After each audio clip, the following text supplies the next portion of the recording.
There's an undeniable intrigue that comes with fame, power, and scandal, a mix that has made the story of hip-hop icon Sean Diddy Combs almost too captivating for any true crime fan to ignore. Between criminal charges, wiretaps, leaked audio, and courtroom showdowns, Diddy's ongoing saga seems tailor-made for the headlines. Audio has surfaced as part of a lawsuit that accuses Christian Holmes, Sean Diddy Combs' son, of sexual assault. The music mogul is not accused of sexual assault in the lawsuit, but is included over allegations of liability and aiding and abetting. The lawsuit cites audio from a makeshift recording studio on the yacht where the alleged assault happened. This is the latest in a series of lawsuits filed against the rap mogul and businessman. Both men, father and son, deny the allegations against them. CNN national correspondent Camila Bernal joining me live with details on this. Camila, what more are you learning? Hey, Fred, so in this audio that CNN has listened to, you can specifically hear the accuser who alleges that she was being forced to take this tequila shot that she believed was laced with drugs. In a tense courtroom scene, Diddy's legal battle appears to have reached a critical point. With new audio leaks emerging, one pressing question remains. Has Diddy finally broken under the pressure? Sources indicate that the 55-year-old rapper experienced a meltdown while incarcerated at the Metropolitan Detention Center in Brooklyn, New York, where he was taken for observation due to mental instability.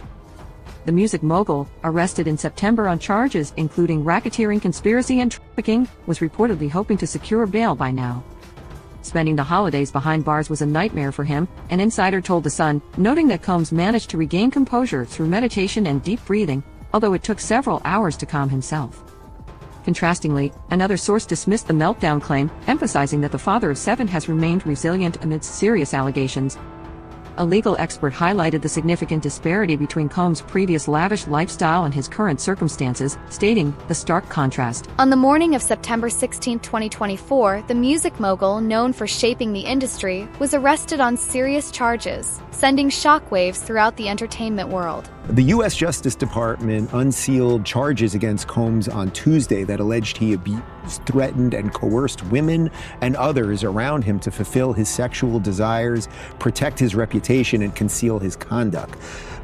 Prosecutors said that Combs, that's P. Diddy, that's his real name, carried out his scheme by relying on the employees, resources, and influence of the multifaceted business empire that he led and controlled, creating a criminal enterprise whose members and associates engaged in and attempted to engage in, among other crimes, sex trafficking, forced labor, kidnapping, arson, bribery, and obstruction of justice. Prosecutors say that in times relevant to the indictment, Combs engaged in persistent and pervasive pattern of abuse towards women and other individuals. The abuse was at times verbal, emotional, physical, and sexual. Racketeering, sexual abuse, and sex trafficking are among the grave accusations stacked against him, painting a harrowing picture of manipulation and control within the entertainment industry. Sure, so I think we all saw those headlines back in November 2023 of Cassie Ventura filing her lawsuit against P. Diddy. That's what got all of this steamrolling.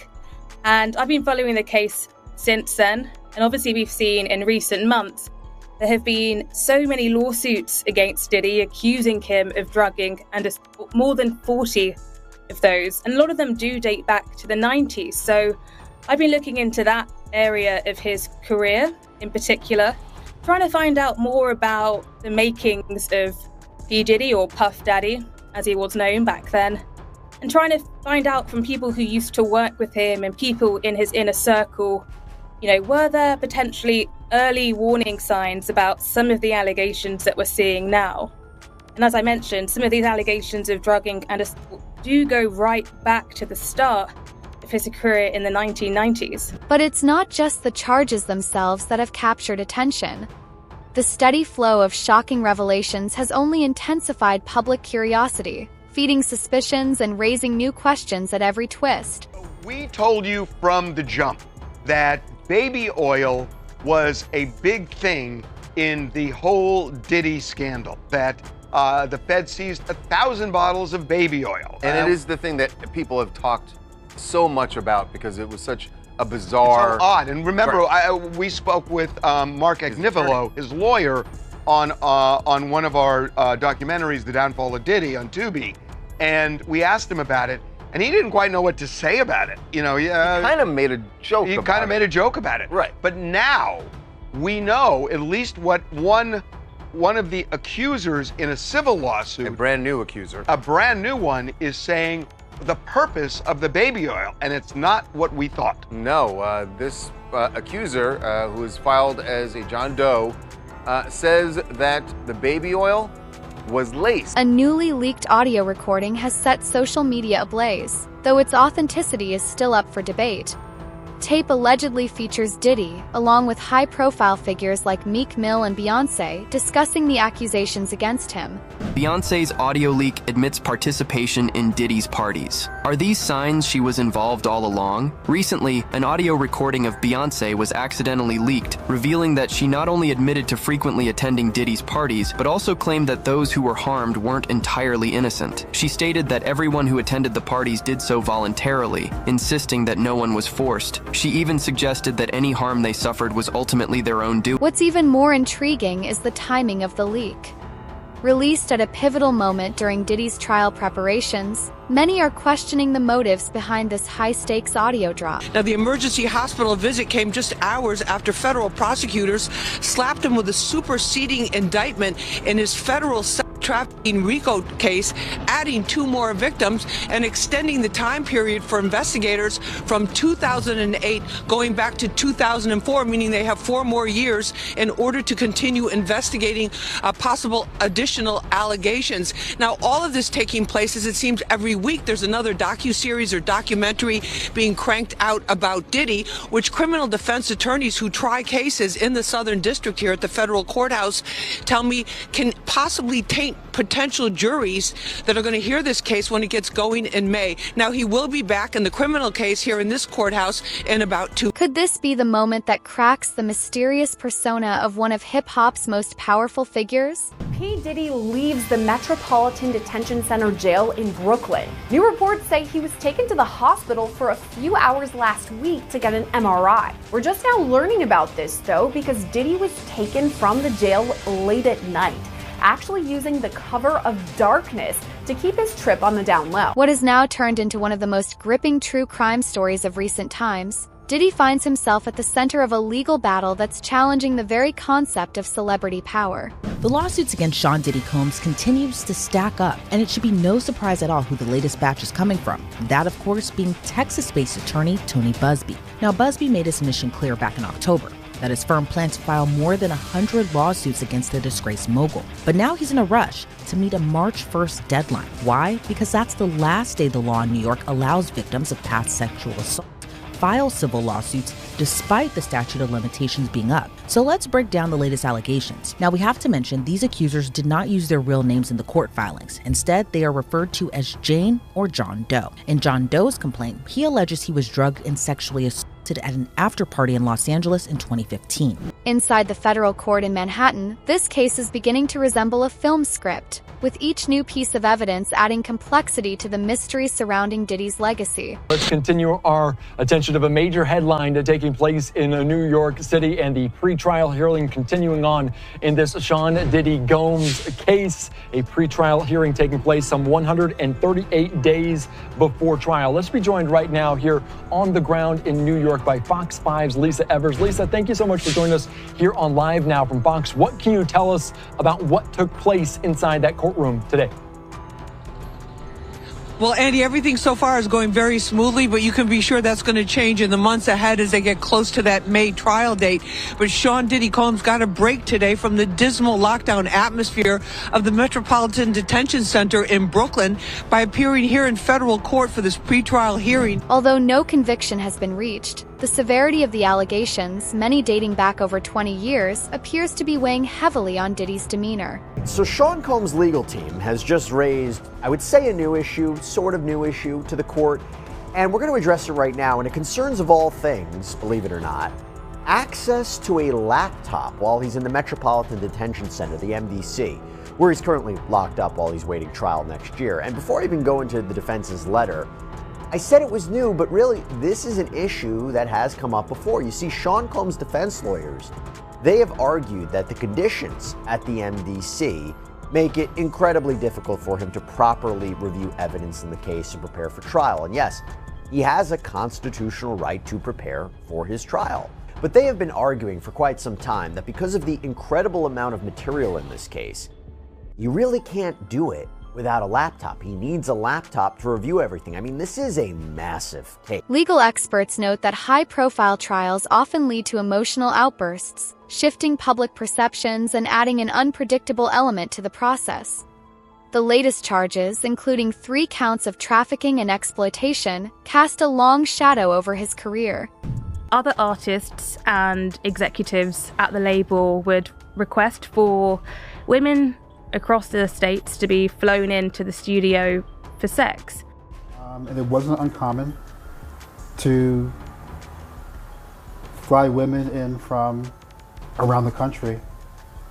Well, not around the country, but they could be like a 2 or 3 hour flight away type of thing. To have sex with people in the studio. Prosecutors claim that Diddy orchestrated freak-offs through his business empire, including his renowned label Bad Boy Entertainment, illicit encounters involving the exploitation of women, sometimes with male sex workers facilitating them. Defendant Sean Combs, a prominent entertainment mogul, exploited his power to sexually, physically, and psychologically abuse plaintiff over more than 5 harrowing years. Combs caused plaintiff's life to spiral into a living nightmare. The accusations extend further, alleging that Diddy used a mix of illegal drugs, cocaine, ecstasy, methamphetamine, and psychedelic mushrooms, to manipulate and control his victims, promising career opportunities and financial gain. The piece that we almost always see in pink or pink cocaine is ketamine, a dissociative drug, something that makes people feel like they're detached from reality. The second component is psychedelics. Bill Bodner is a former DEA agent. He says despite its name, oftentimes there is no cocaine in the toxic mix of drugs, which includes synthetics like ecstasy, methamphetamine, and benzodiazepines. The drug, also known as 2C, acts as both a stimulant and a depressant. Very, very cheap to make. And they can kind of tailor the drug to what the drug user is looking for, the perceived effects that the drug user is looking for. The stark contrast between Diddy's once invincible public image and the gravity of these charges has created a media frenzy, blurring the lines between legal battles and tabloid drama. Once the symbol of smooth confidence, he now seems shaken. His emotional response is a reflection of the mounting pressure. Well, I'll tell you that yesterday in court, Sean Diddy Combs showed up smiling. His whole, well, not his whole family, his children, all of his children and his mother who traveled from Florida were there. Oftentimes he would turn around and look at them at the end of the hearing. He was blowing kisses at them and saying thank you. He was comforted by his attorneys. It was odd to see him smile so much. It seemed like he was optimistic, and many of us were wondering whether he would be bailed out, but there is still a bail appeal pending in his case after a judge had rejected a $50 million bail package. Some analysts speculate that Diddy's emotional unraveling could be part of a strategic attempt to win public sympathy. Others suggest it's a genuine reflection of the toll this case has taken on him personally. We're going to try and minimize the amount of time he spends in very, very difficult and I believe inhumane housing conditions in the special housing unit of the Metropolitan Detention Facility. And I'm going to do everything that I can to move his case as quickly as possible. While some dismiss the leaked recordings as a mere distraction, others believe they could hold the key to unveiling a deeper pattern of behavior that's plagued Diddy's career for years. And he was 19 when he got that job, and he rose to this really senior role as talent director. So that's where he got his start. And Jimmy was basically describing to me how Sean Combs had a bit of a temper. You know, he used the language that Sean Combs acted like a bratty kid in the office. You know, if he didn't get his way, he would bang his hands on the table. You know, he would start yelling like this kind of immature, naive 19-year-old. And, you know, Jimmy was thinking about some of those incidents. And, you know, at the end of our interview, when I spoke with him, he sort of said to me something that many people have been saying. You know, they've been questioning, did I know the real Sean Combs, a man who has constantly reinvented himself over the decades? And He said something really poignant. He said to me, "You know what, Rihanna? People can think that Sean Combs is a monster." Now locked up at Brooklyn's Metropolitan Detention Center, Diddy awaits his trial on May 5th in Manhattan Federal Court. This moment could serve as a pivotal point in the ongoing conversation about accountability in the entertainment industry. The U.S. judge has ruled that the rapper and producer Sean Diddy Combs will stand trial on federal sex trafficking and racketeering charges in May. He'll be held in prison until then. Sean Combs has pleaded not guilty to charges that he used his business empire to transport women and male sex workers across state lines to take part in recorded sexual performances. If convicted, he could face a life sentence. Diddy's attorney, Mark Agnifilo, has remained steadfast, maintaining that his client is determined to fight these charges. He argues that the evidence so far is a misrepresentation of consensual interactions. I understand that the government has a great amount of electronic devices that they have to download and provide to me, but everything's on the government's timetable, nothing's on the defendant's timetable, and they're going to have to accommodate me and him and give us a quick trial, and I'm going to be pushing for that. He's ready, he's focused. He has been ready to defend this case since he first found out about this case. Nothing has changed from his perspective. I obviously would much prefer to fight this case with him out of jail, and we are going to try to bring that about through additional legal process. Sean Combs' son Christian, known professionally as King Combs, held his grandmother's hand as they left the courthouse with his other siblings. We want to hear from you. Anything you want to say at this point. Judge Arun Subramanian acknowledged that his mother Janice Combs came from Florida for her son and that his kids also traveled to be in the same courtroom with him. Combs' attorney Anthony Rico sat by his side throughout the proceeding. He's handling the appeal of his bail denial, which is a separate case in the appeals court. He's making an adjustment. He had his family here today to support him. We really want to put an end to all of the clowning that we see on the internet. This is a serious proceeding with serious consequences. With the trial date fast approaching, the courtroom has turned into a battleground, where every whisper and side glance fuels speculation, intensifying public debate over what's to come next. Nobody came out defending Diddy. All these celebrity friends he have, and nobody came out. They brand. It's all about the money. They saw what he did to Cassie. With the kicking, the punching. They saw what they did to Cassie. They know that nobody in America liked that. So now, these people are represented by a brand. Whether it's something about the music, clothing, movies. They're not gonna come out and speak on nothing that has anything to do with them, and they praying that they not on the tape doing crazy stuff, being oiled up in the whole 9 yards. They praying. So until the feds say, hey, yo, listen here. We got you on, hey buddy, we got you on this tape, and girl looked like she was pretty young.